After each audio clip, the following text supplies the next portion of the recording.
Conexão News. Entrevistas, Atualidades, meio ambiente, empreendedorismo, cultura, saúde, educação, esportes, turismo.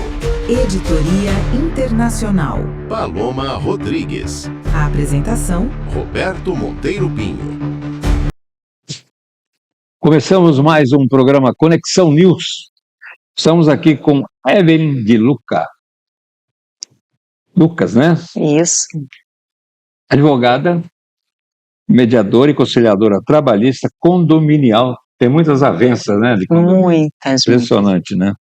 Pela ESA do Rio de Janeiro, que é a Exato. Escola, né? Superior de Advocacia. É delegada de prerrogativas da OAB-RJ, dá trabalho também, né? Bastante. Juízes dão trabalho, né? Os funcionários públicos, né? Exato. É mentora, né, da mentoria jurídica da OAB do Rio de Janeiro também, Perfeito. e é graduada em Direito Tributário e Financeiro da Universidade UNESA. Na verdade, o tributário financeiro é pela UF, né? A graduação em Direito é que é pela UNESA. Ok. Corrigindo então, tem mais alguma coisa? Não, perfeito. Tem sim. Coautora do livro Sim. Direito Condominial Contemporâneo, Governança, Tecnologia e Responsabilidade na Gestão de Condomínios. Perfeito. Coisa pra caramba. Consegue isso tudo se você é nova A gente ainda. concilia, né? Pois a gente é. concilia, eu quero mais. Doutora, Sim. nós estamos vivendo umas transformações aqui no Rio de Janeiro, com prédios antigos Sim. e comerciais que estão sendo reformados para se tornar de uso residencial. Lá no centro da cidade, que é uma proposta da municipalidade para revitalizar aquele centro, recuperar aquele deserto que está lá, né? Aquela área praticamente morta, né? Assim dizer, né? Uhum. E aí veio o retrofit. Sim. O retrofit ele abrange vários segmentos dentro da construção civil, Exato. da engenharia, construção civil e tudo mais. Aqui diz que essa onda de retrofit, a produção preparou aqui para mim, que é um movimento que está crescendo muito, Sim.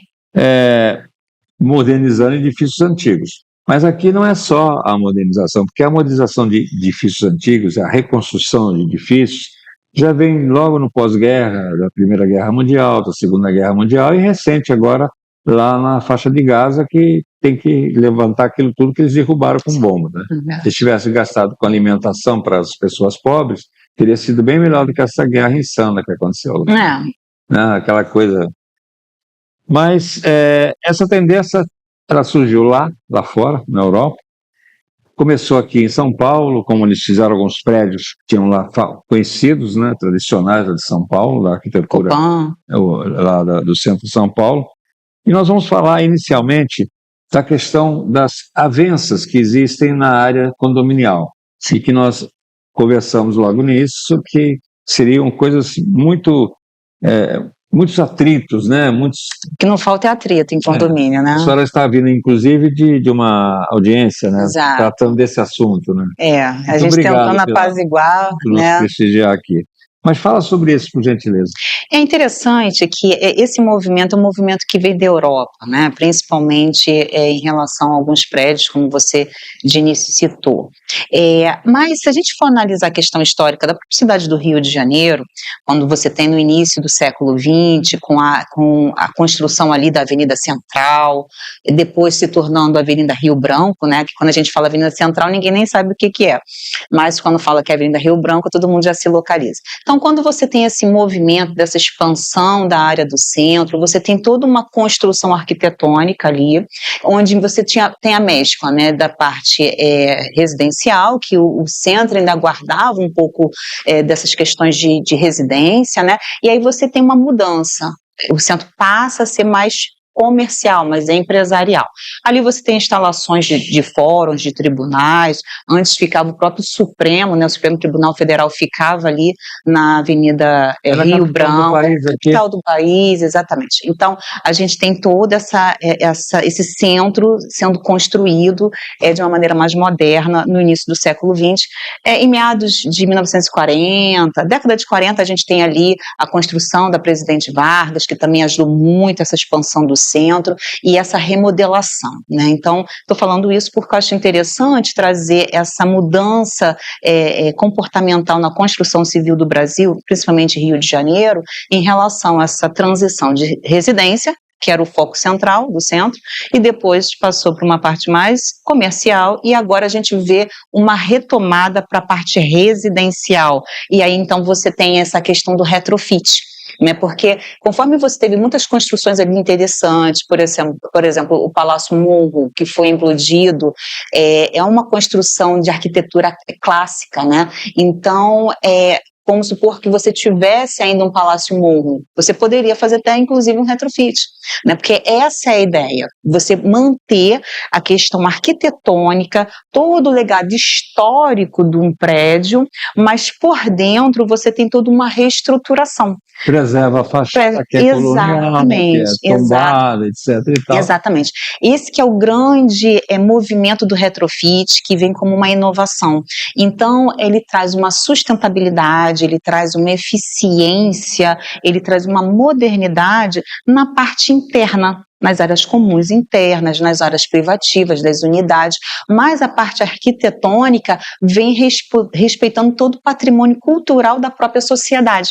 Por isso esse movimento europeu pegou um certo engajamento, né, no Brasil, Rio de Janeiro, São Paulo também, entre outras capitais, e que é um movimento muito interessante, né? Então, quando você tem, por exemplo, uma Presidente Vargas, uma Rio Branco, com todo um legado histórico, isso não pode ser apagado, também é uma questão cultural. Então, o retrofit é muito interessante nessa nova proposta. Prédios, sim, né? E edifícios no centro da cidade do Rio de Janeiro, e muitos. Belíssimos, E né? o banheiro é no corredor. É no corredor. Inclusive lá do Clube Militar, sim, que é ali no centro da cidade.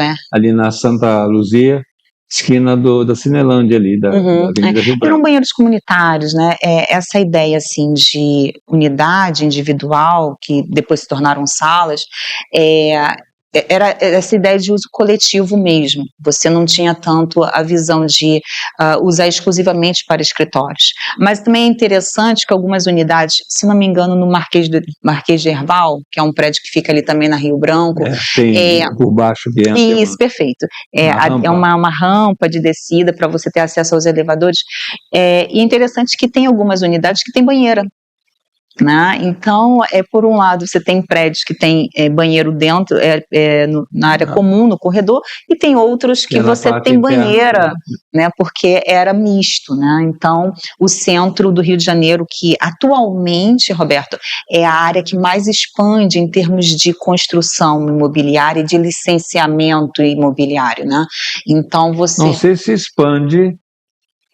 expande no sentido de construção. É uma expansão vertical. De liberação de licenças para as transformações desses prédios comerciais em residenciais, eu sei que está saindo uma avalanche aí. Uma avalanche. Agora, tem que ter uma coisa que chama-se consumidor, comprador.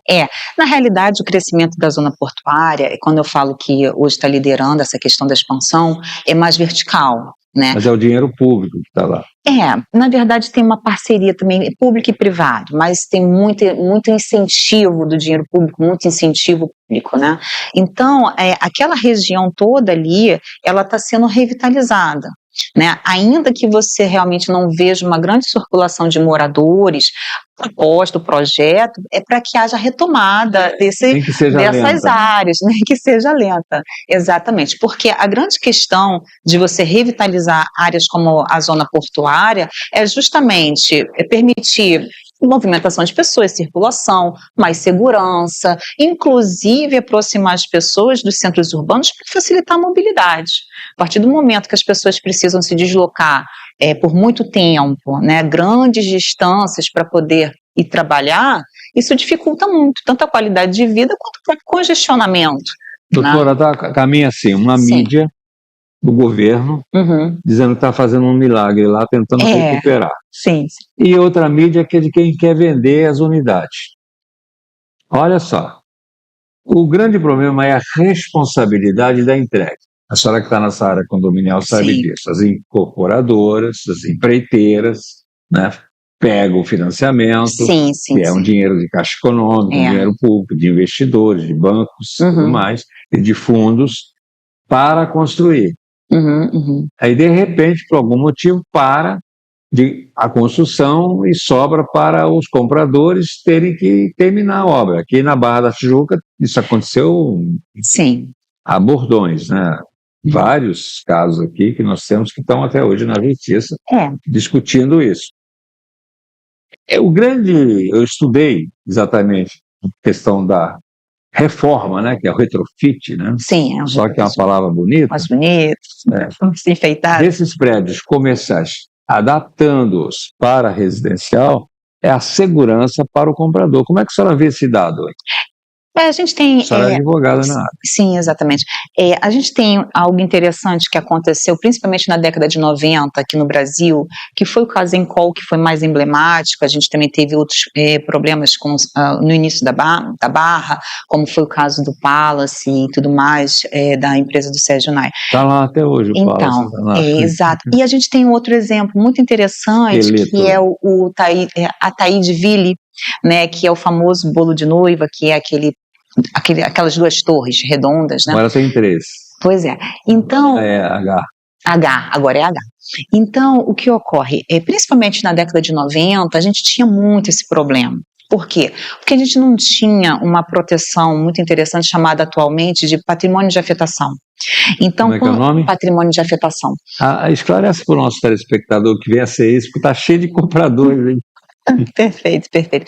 Então, o patrimônio de afetação é justamente essa possibilidade em que anteriormente você tinha uma construtora que poderia ter vários empreendimentos. Isso significava que aquele comprador adquiria a sua unidade, pagava mensalmente e o construtor, né, poderia utilizar aqueles recursos para investir em outra obra que não aquela sua. Então, o que acontecia? Uma obra ia mais acelerada, outra obra ia mais devagar. Isso fazia uma mistura muito grande em relação a esses valores. Com o problema da Encol, onde a gente teve vários imóveis no esqueleto, vários mutuários, vários compradores que não receberam o imóvel pelo qual pagaram, então a gente teve uma modificação na legislação. Essa modificação se chamou então de patrimônio de afetação. O que vem a ser o patrimônio de afetação? Aquele patrimônio, aquele imóvel, aquela construção fica afetada por meio de um CNPJ, você cria uma empresa, uma personalidade jurídica especificamente para aquele imóvel, né, são as SPE, e a partir de então, aquele comprador, todo o recurso que ele destinar vai diretamente para aquele empreendimento imobiliário. Isso significa que você tem mais segurança na garantia da construção e da entrega da unidade. Certo.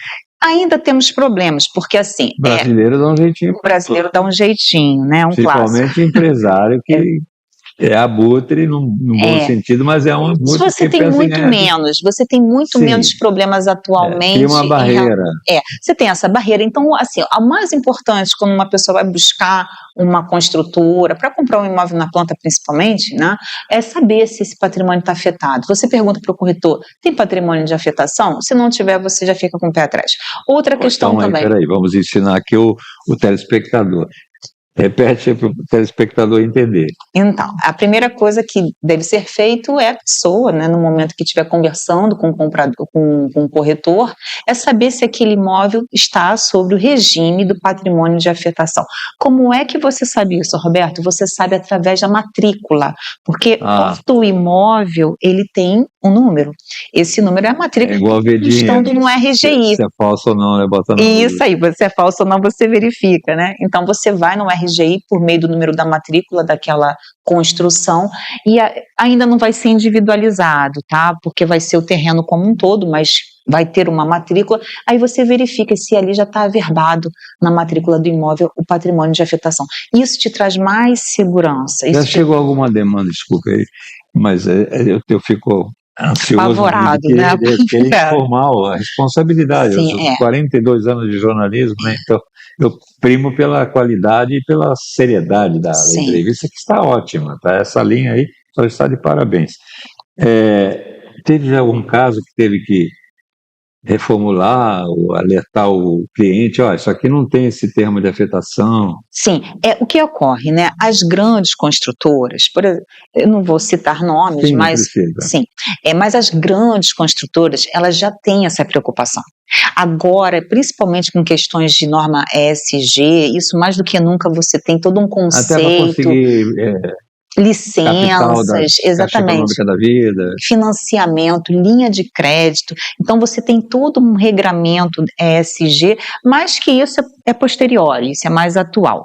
O patrimônio de afetação já vem de alguns anos, bem mais para trás, então mais ou menos após a década de 90, quando teve esse problema, principalmente com a Encol e entre outras construtoras.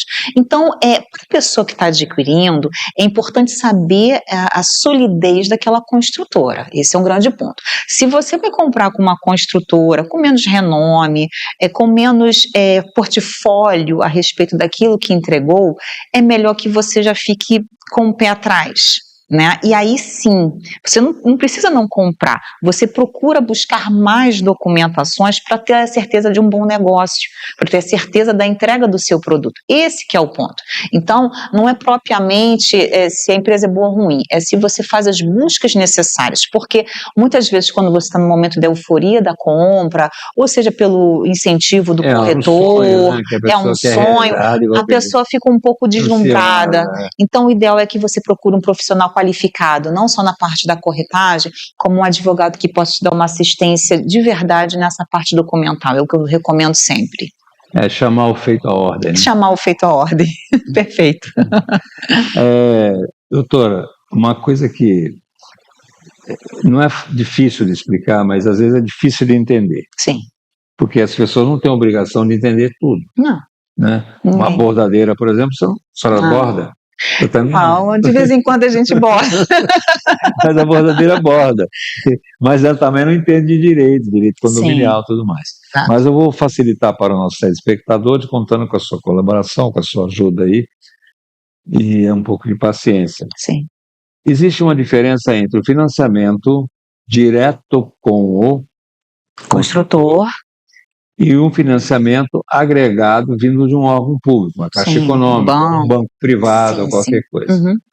Essa diferença, ela se torna aguda, na fase aguda, a parte que é aguda dela, a parte que realmente traz muitos transtornos, é quando a obra é interrompida. Sim. Porque o financiamento não cessa. Exato. Quando o financiamento, eu não sei se eu estou na linha correta. Sim. Estou? Não. Vamos prosseguir. Quando o financiamento é direto do construtor, ele não deixou de construir, não se faz jus ele receber as parcelas. São questões contratuais, né? Exatamente. Mas a execução já é mais temerária, por parte da cobrança do privado, que ele precisa daquele dinheiro para continuar a obra. A pessoa não paga porque ele parou a obra, porque tem lá um contrato que diz isso, até... E aí tudo inviabiliza, né? E tudo inviabiliza, uma escada rolante que parou e todo mundo bateu um atrás do outro. E uma escada rolante que só desce, né? Exatamente. Se tratando de um órgão público, um banco privado ou um órgão público, uma Caixa Econômica, o Banco do Brasil, enfim, o Banco do Brasil empresta mais para funcionário público, tá? Mas a Caixa Econômica é aberta à população de maneira geral, ao público em geral. Eles não tacam para frente, já negativa o nome da pessoa, já faz retomada, tudo assim. Sim. Por isso que é mais garantido. Eu sempre prefiro, quando eu oriento as pessoas... Está ouvindo aí, telespectadora? Agora que é a hora boa de prestar atenção. Agora que é a hora boa. Sim, normalmente quando eu oriento uma família que me busca, enfim, eu oriento justamente isso, para que, por mais que seja mais caro, o crédito é mais caro, vamos ser honestos, porque quando você financia com o construtor, é mais barato, tá? Mas a garantia também de um banco por detrás, que você vai ter todo um respaldo, de que aquele financiamento, maior probabilidade de ir até o final em relação ao término da construção, é sempre melhor que tenha um banco garantidor, um banco que vai ser um agente fiduciário daquela obra. Então, é mais interessante nesse sentido, né? Você vai dormir em paz. Porque no final é isso que as pessoas querem, porque financiado ou à vista é um alto valor, né? E as pessoas às vezes economizam uma vida inteira para jogar aquilo dali Até uma pessoa que compra na lata do 200 mil lixo. reais, um Exatamente. apartamento de 300 mil reais, tem ainda unidades em determinados bairros que o valor é esse. O valor é esse. O metro quadrado é mais barato, em Sim. função de uma série de Então, coisas. o ideal é sempre que você, quando for fazer uma compra, já que você vai financiar, eu prefiro, né, eu recomendo que seja por meio de uma instituição financeira, com aqueles bancos mais sólidos, né, que a gente não precisa mencionar,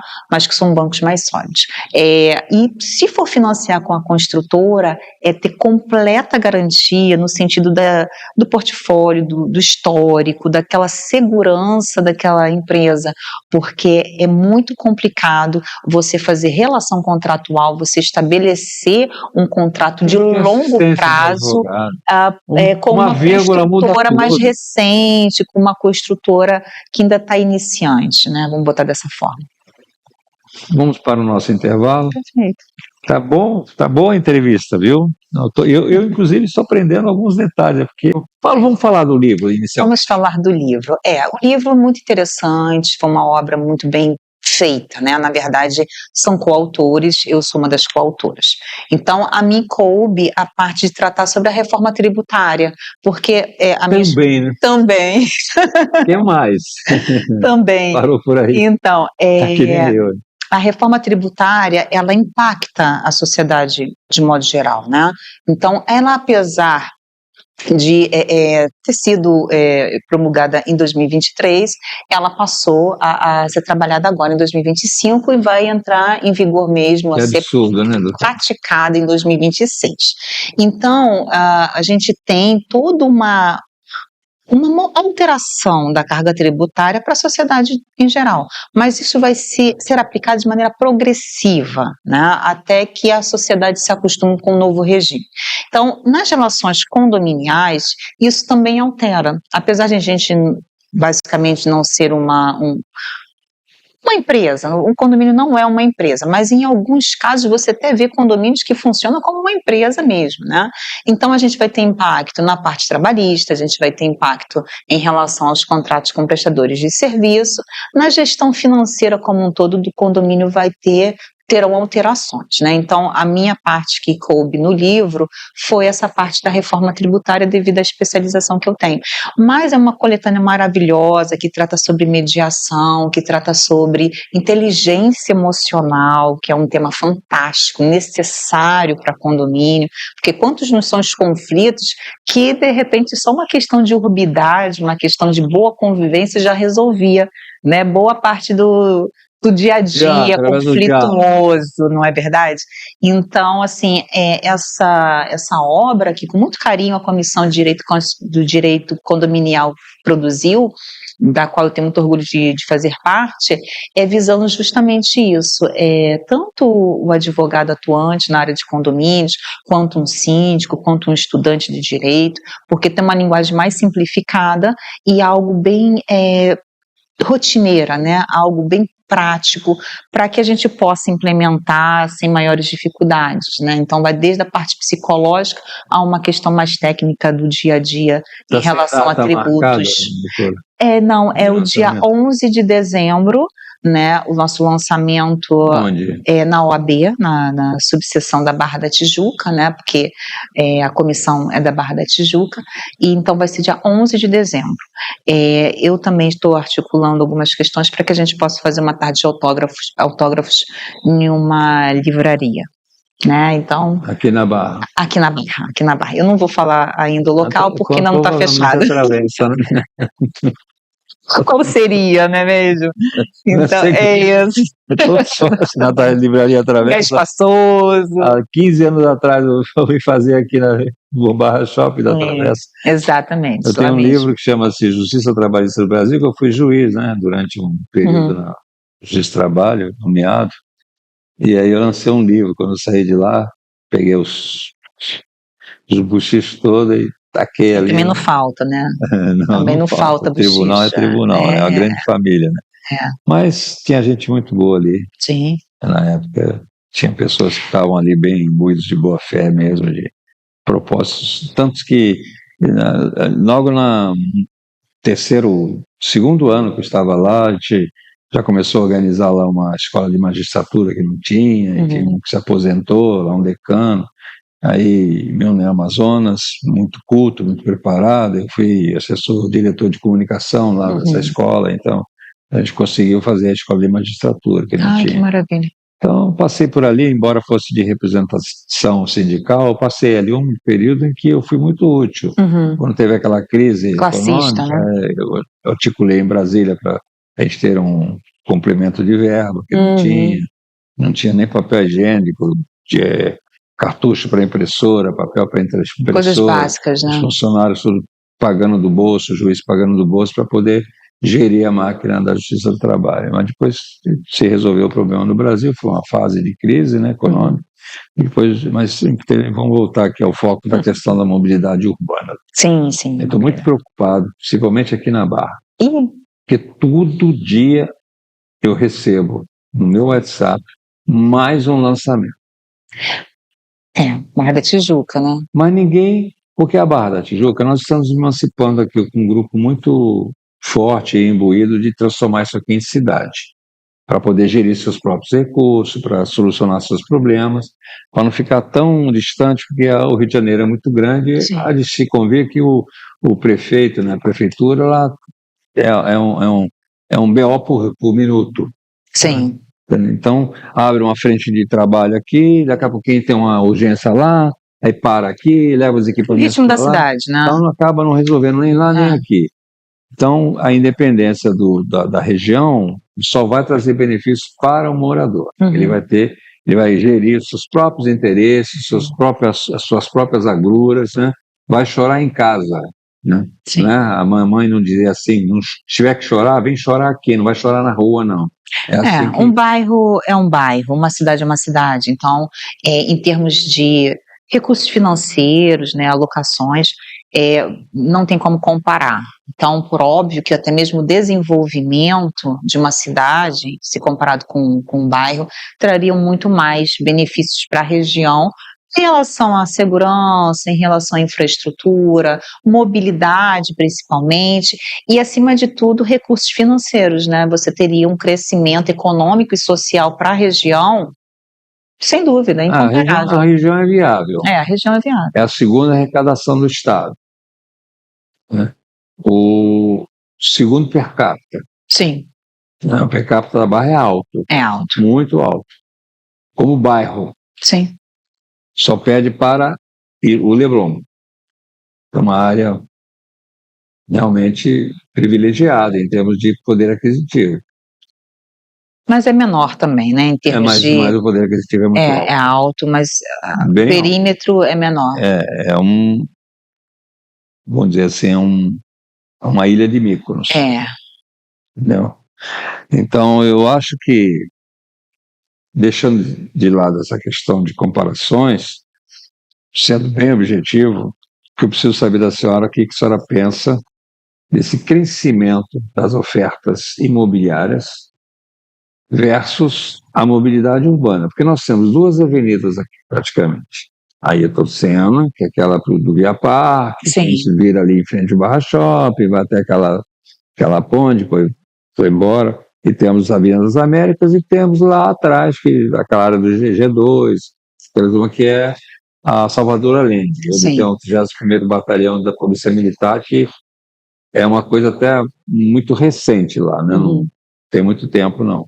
Antigamente a gente tinha um batalhão que servia aqui, que era o batalhão da Polícia Militar do Jacarepaguá. Imagina. Então,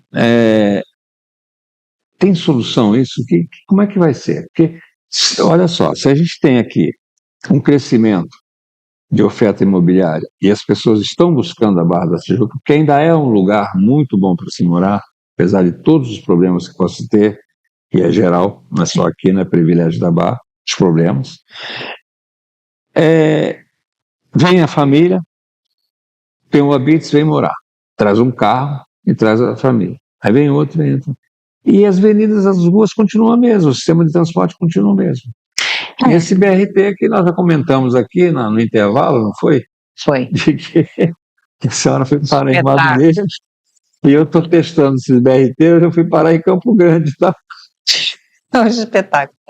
Então, na realidade, quando você tem um empreendimento imobiliário, você não tem só uma unidade autônoma, você não tem só uma residência, você tem toda uma infraestrutura É que uma vem por avalanche. Exato, você tem toda uma infraestrutura que vem por detrás, como, por exemplo, o aumento de colégios, mercados, farmácias.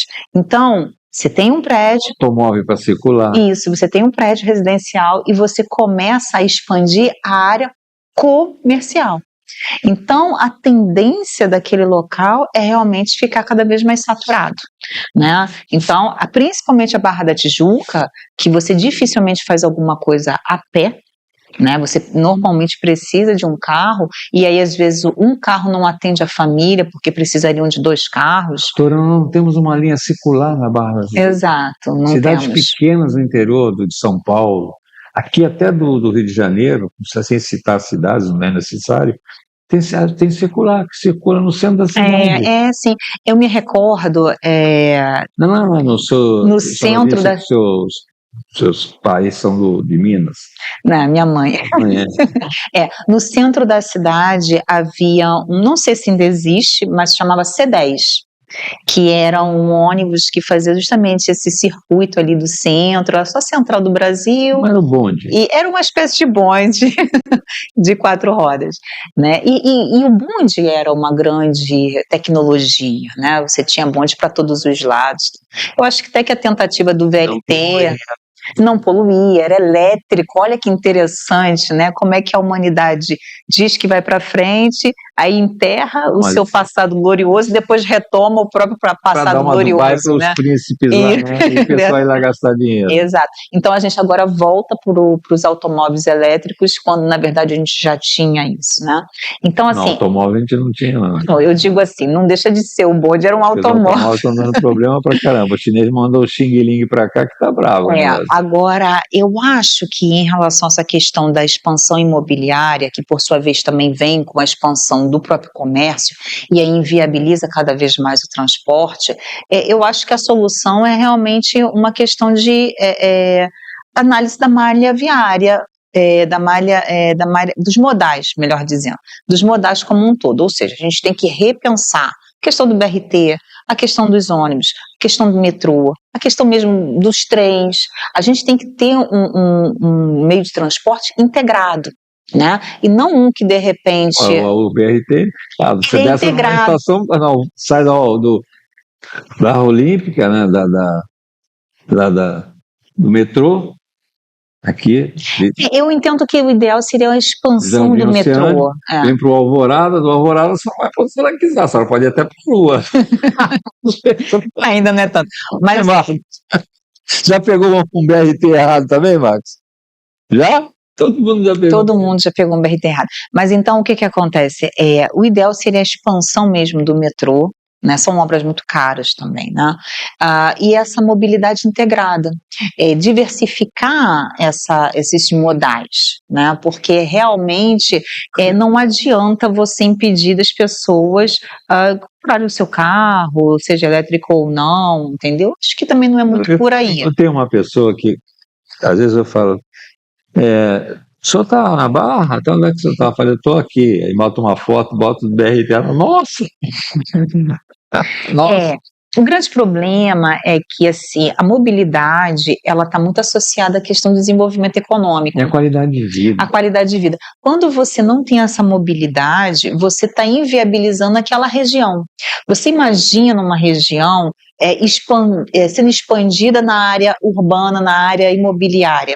Mas se você não tem acessibilidade, se você não tem meios de transporte de massa, principalmente, você inviabiliza aquele crescimento econômico.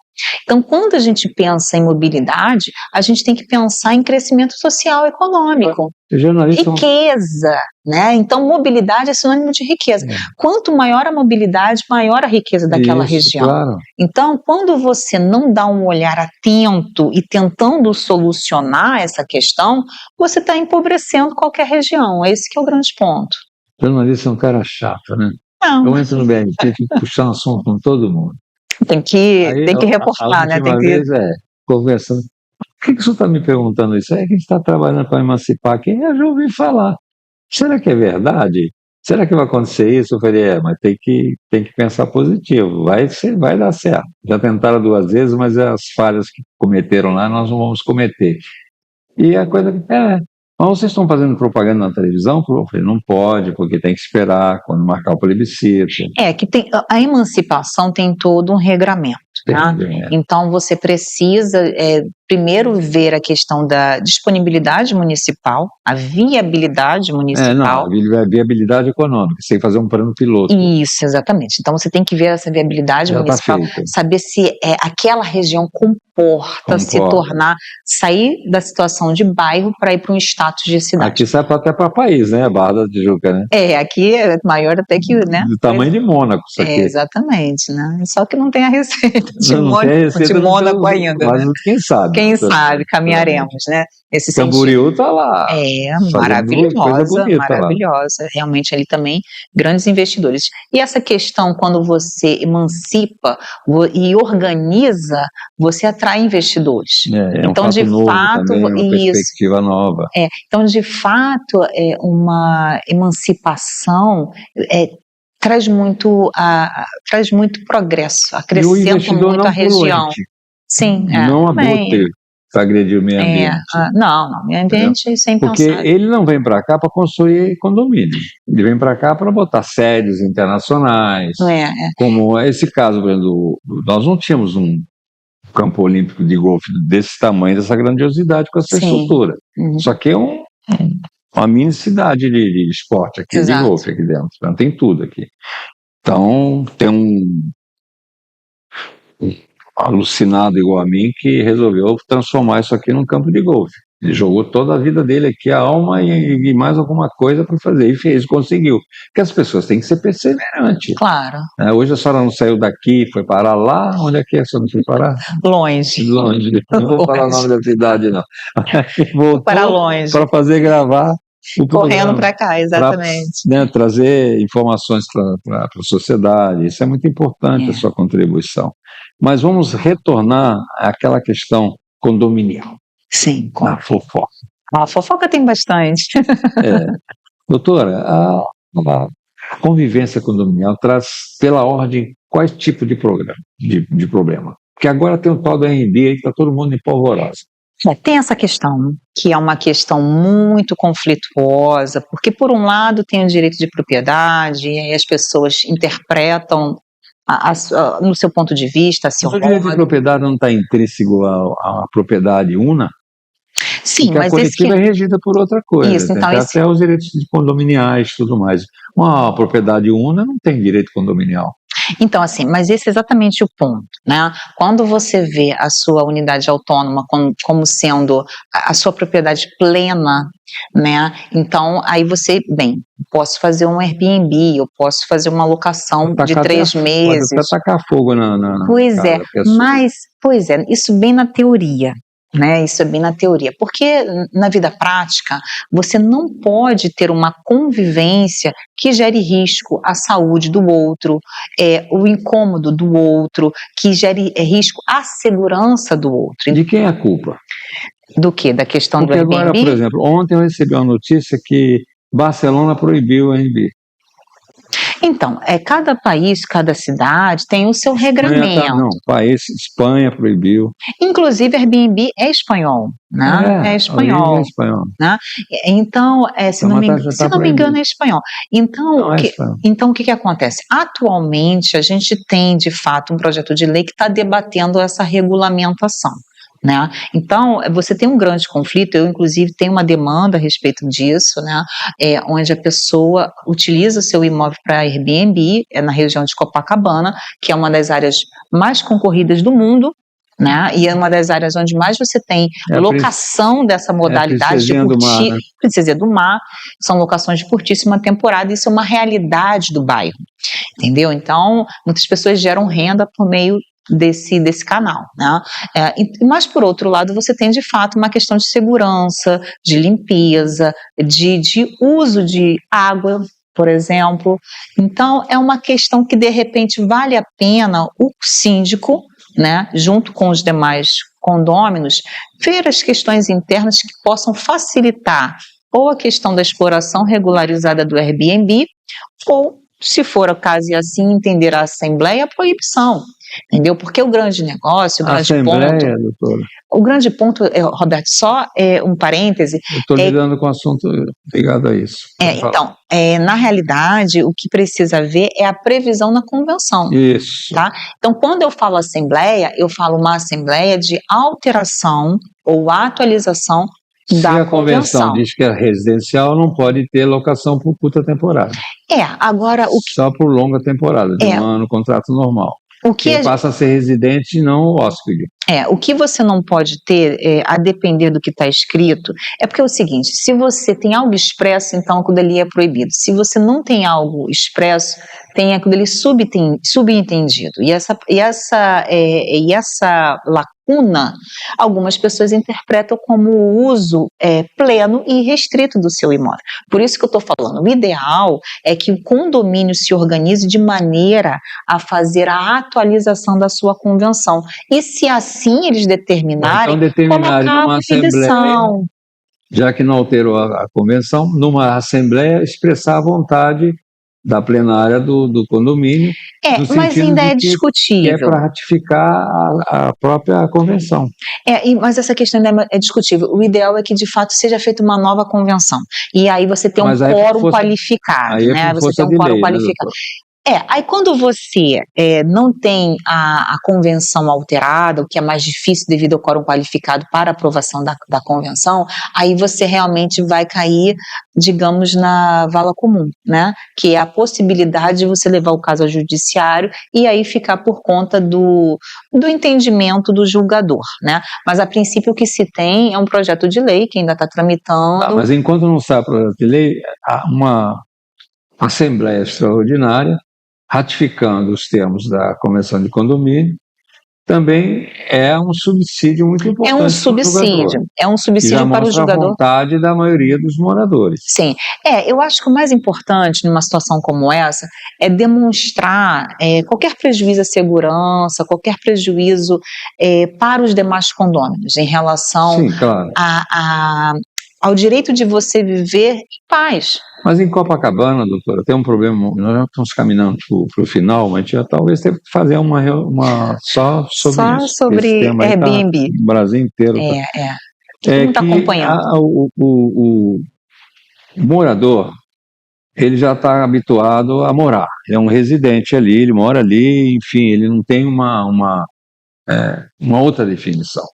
O turista, aquele que chega ali para se hospedar uma semana, 3, 4 dias, ele não está nem para os moradores. Ele quer dormir, beber, comer, sair para a rua, voltar, mas outra semana. O condomínio, dependendo do condomínio, não tem estrutura para atender essa demanda. Mas essa que é a lead, né? Essa que então, você tem um proprietário que comercializa a unidade dele. Sim. Em detrimento da estrutura que já existe. E essa estrutura, para crescer, vai onerar todo mundo. Sim, mas essa que é a relação conflituosa. Essa que é a relação conflituosa nas questões que envolvem o morador que trabalha com Airbnb. Olha, é o réu, ou quem aluga ou quem que é o seu direito condominial respeitado de residência, que é um réu. Você tem novos prédios que têm justamente um formato O réu voltado. É sempre quem demanda. Sim, o réu é aquele que é demandado, né? Entretanto, você tem agora, hoje você já tem prédios que estão sendo criados, até sua própria convenção, então, nesse formato. O cliente do advogado, que é proprietário, que quer impor a locação dele como direito de propriedade, faz o que quiser, ele entra contra o condomínio. Ele entra porque é o seguinte... O condomínio vira réu. A realidade dos fatos é assim... Em dúvida... Indúbio pro réu. O que acontece? Isso aí são as decisões que estão acontecendo, doutora. Sim, entra na jurisprudência. Mas a gente tem que entender o seguinte... Conjuro, migalhas, direto, todas as decisões. O que a gente normalmente verifica é o seguinte, que alguns o autor... até a questão da lei que está para sair, mas... O autor, normalmente, é aquele morador que explora a locação por curtíssima temporada, e ele então sofre uma multa. Normalmente é assim, tá? Então, de tanto aquela pessoa receber multa, ele começa a ver que a atividade também de curtíssima temporada fica inviável, tá? Porque ele ganha aqui, Aí, mas por ele outro perde lado, aqui. ou então, por outro lado, ele passa a alugar melhor, porque em Copacabana, quem aluga, 90% são argentinos, chilenos, paraguaios, uruguaios, bolivianos, peruanos, e o prédio ninguém fala espanhol. Exato. Também tem essas questões, é verdade. Não, a questão seríssima. Seríssima. Mas o que eu estou falando é o A seguinte. senhora advoga para o condomínio desse caso? Ou por quem? Normalmente eu advogo para os condomínios, né? 90% então das tá minhas defendendo o condomínio. eu Tá estou com medo de tentando. mediação, doutor? Vou te... A realidade é mais favorável para os condomínios. Mas, de toda maneira, o que eu estou querendo dizer é o Você não vai seguinte: ganhar ação. não, temos que sempre Vai dar ganhar, bons vai ganhar. resultados, né? Então, assim, o que eu quero dizer é que normalmente o É autor, difícil disciplinar. ele recebe uma multa, De e 3 aí... salários mínimos. Não, então... Não, nem, são cotas, Então, né? no seu Até condomínio, 5 quantos cotas, votaram 10 quanto? Você precisa citar o cotas. nome do condomínio. Foram 2 salários ou 3 salários? Não, vai até 10 cotas, né? Você começa com 5, você pode chegar até 10. Se você for considerado um condomínio antissocial, mas tem regras específicas para isso, né? Você tem que ter toda uma autorização pela Assembleia também. Mas a grande questão é que ele sempre começa por um autor em que normalmente é o dono do imóvel que está sofrendo aquelas multas. Né? E aí então ele apresenta que depende daquela renda, que complementa. Doutora, nós fizemos uma reunião, desculpe eu interromper, mas esse tema é gozado. Num prédio, nós fizemos uma reunião lá num restaurante na praia, ali no calçadão ali da Atlântica, com vários síndicos de condomínios. Num dos condomínios, um apartamento tinha 16 beliches. Aí é o que a gente fala de alojamento, né? Então, a grande questão toda não é nem tanto a locação de curtíssima temporada. A grande questão é que, principalmente algumas convenções, proíbem você fazer alojamento, você fazer hospedagem. Entendeu? Uma coisa é você alugar por curtíssima temporada, outra coisa é você fazer uma hospedaria. Se é residencial, é residencial. Então, assim, são questões ainda conflituosas que eu estou ansiosa para ver o resultado, né? Eu estou ansiosa para ver o resultado, porque o Rio de Janeiro, cidades de repente do interior nem tanto, mas cidades como Rio de Janeiro, Santa Catarina, elas sofrem essas questões porque são cidades litorâneas, né? Então normalmente você tem muito acesso de turistas. Mas lá em Camboriú está proibido também. Mas ali já é um outro nível de estrutura de cidade, né? É uma cidade pensada por um outro aspecto. Mas o Rio de Janeiro, que ainda não tem essa questão regulamentada, e devido ao grande recebimento, à grande demanda de turistas, você, obviamente, que tem uma rede hoteleira muito grande. Mas a rede hoteleira está reclamando, que eles estão perdendo clientes. Estão reclamando, é por conta da questão do preço. Você tem uma rede hoteleira muito grande, mas em compensação, a competitividade em termos de valores de um Airbnb não se compara. Então a pessoa acaba optando, o turista, o visitante acaba optando por uma viabilidade mais barata, né, por um caminho mais barato. E realmente isso tem gerado muitos conflitos nas relações condominiais. Eu penso que a segurança... Quer dizer que hoje é o top de linha da... hoje principalmente encabeça um dos principais assuntos em relação a condomínio, a relações de direito condominial. Tem muitas ações como um todo, porque você vai desde a execução pelo não pagamento de cota, questões trabalhistas. Eu agora, com essa questão da mediação, né, eu estou trabalhando de uma forma extrajudicial justamente para diminuir o contencioso dos condomínios. E também os custos. Porque assim, e a demora. A ação judicial, exato, você tem uma perda muito grande. A ação judicial não é só uma perda financeira, é uma perda também, digamos, de tempo, um desgaste emocional para todos.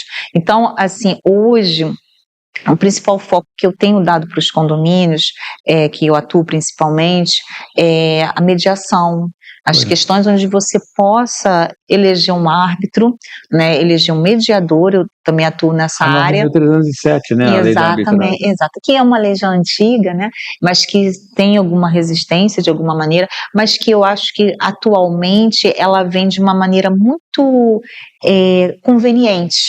Muito conveniente. Eu também atuo nessa área de arbitragem e mediação, e isso soluciona muito das demandas Só do para a gente condomínio. encerrar, porque a gente depois vai ter que editar por causa do nosso tempo, né, Marcos?